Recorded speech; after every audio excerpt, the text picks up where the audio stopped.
Haman was an arrogant man who demanded that everyone bow down to him. But Mordecai, who was faithful to his Jewish faith, refused. Haman was furious and decided to take revenge not only on Mordecai, but planned a mass extermination of all the Jews. He convinced the king to sign a decree of extermination, set for the 13th of Adar. Queen Esther asked Mordecai to gather all the Jews and have them fast for 3 days and 3 nights. After the 3 days of fasting, day and night, Queen Esther gathered her courage and entered the king's inner court. Esther, in her wisdom, invited the king and Haman to a banquet she had prepared, and asked the king to attend another banquet the following day, to which he agreed.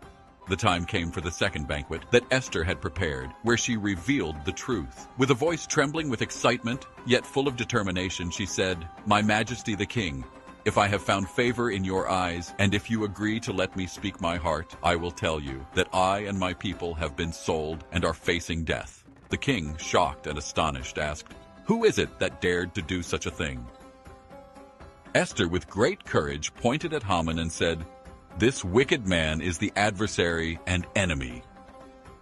The king rose in anger from the wine banquet and went out to the palace garden. Haman realized he was in danger.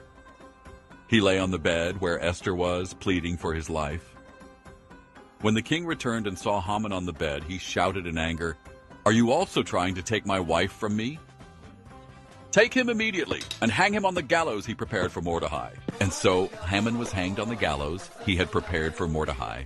On the 13th of Adar, the Jews killed all their enemies who rose against them, 500 men and the 10 sons of Haman. In memory of this great miracle, Mordecai and Esther established the holiday of Purim.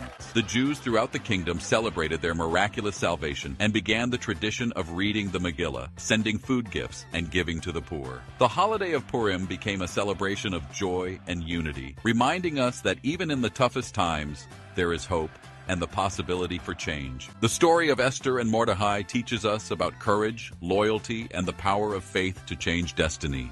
Therefore, from a story that began with a terrible threat of annihilation, Purim turned into a holiday of joy, unity, and hope, celebrated by Jews all over the world till this very day.